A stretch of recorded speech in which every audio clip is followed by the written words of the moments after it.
Mbrojtja e Kosovës dhe Metohijës do të jetë sfida kryesore e qeverisë së re të Serbisë, ka deklaruar mandatari për përbërjen e qeverisë së re Gjuro Macut në prezantimin e tij në seancën e posaçme të Kuvendit të Serbisë të thirrur për zgjedhjet e qeverisë. Siç theksoi ai, qeveria e re e Serbisë nuk do të pajtohet me zgjidhjen për Kosovën që nuk janë në përputhje me kushtetutën dhe rezolutën 1244. Macut tha se Serbia nuk heq dorë nga perimet e saj, por nuk po refuzon dialogun. Ne besojmë se çdo marrëveshje duhet të bazohet në respektimin e ndërsjellë dhe se zgjidhjet e përhershme nuk mund të imponohen.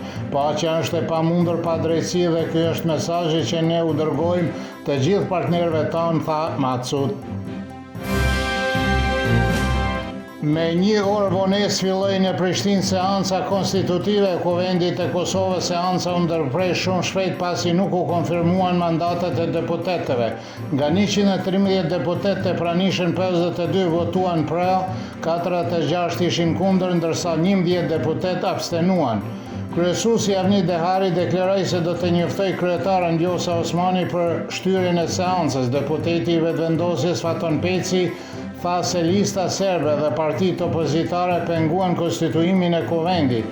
Lista serbe me abstinim dhe opozita duke vetuar kundër.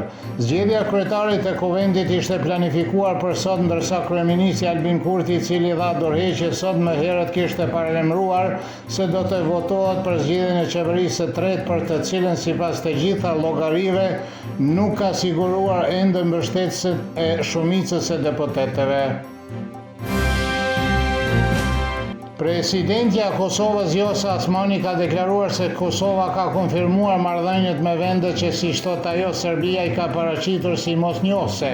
Siç tha ajo, nga më shumë se 25 shtete, vetëm një nuk është përgjigjur kërkesës së Kosovës për konfirmimin e njohjes. Gazetari Avni Arifaj konfirmon se vërtet shumë shtete kanë konfirmuar njohjen, por gjithashtu thot se nuk është një dieni që Kosova ka rivendosur marrëdhënie diplomatike me ndonjë nga ato shtete.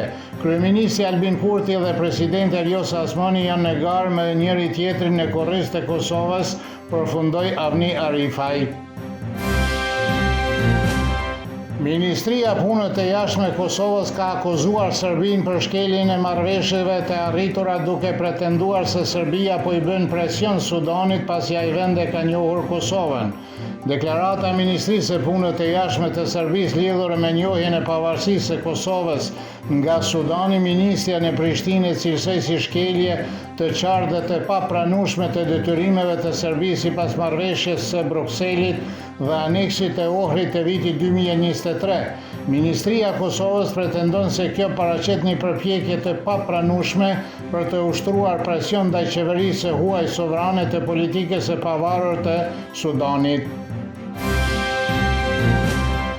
Marko Milenković, organizata jo qeveritare Nisma e Re Sociale, thot për Kosova Online se nga zyrtarët e Bashkimit Evropian janë dërguar mesazhe se qasja në Ballkan mbetet strategjike, si dhe mesazhet që kanë të bëjnë me zgjerimin, të cilat mund të inkurajojnë të dyja palët që të angazhohen sërish në mënyrë më konstruktive në dialog. Profesori i Universitetit të Prishtinës Avrim Hoti beson se tani është momenti për të ndryshuar modelin e dialogut ndërmjet Beogradit dhe Prishtinës dhe thot se është e nevojshme që institucionet e reja në Bruksel të shkojnë në drejtim të zbatimit real të asaj që është arritur mes dy palëve. Për të çuar përpara procesin e dialogut, duket se është e nevojshëm një lloj presioni nga Brukseli, sepse në këtë moment gjërat nuk po shkojnë askund. Duhet të përcaktohet qartë se cilat janë përfitimet dhe cilat janë pasojat negative nëse nuk zbatojnë realisht gjërat e dakorduara. Kështu thot koordinatori i programit të Fondacionit për Shoqëri të Përgjithshme Stefan Vladisavljev, me vërejtje se Evropa ka procesin e parimit për antarësim në Bashkimin Evropian si instrument të vetëm real të presionit. Prokuroria specializuar në Hag sot ka përfunduar zyrtarisht paraqitjen e provave kundër ish liderëve të UÇK-s Hashim Thaqit, Kadri Veselit, Jakub Krasniqit dhe Recep Selimit. ndërsa detajet e përmbajtjes së provave do të publikohen më vonë. Pas prokurisë radhën është mbrojtja të akuzuarve, të cila ka të drejtë të paraqesë kërkesë për hudhjen e akuzave apo të ndonjë pjesë të saj. Seanca e radhës do të mbahet me 23 prövë, ndërsa në ndërkohë gjykata u ka vazhduar paraburgimin Thaqit dhe Veselit edhe për 2 muaj. Udhëheqësit e UÇK-s akuzohen për krime lufte dhe gjykimi filloi 2 vjet më parë.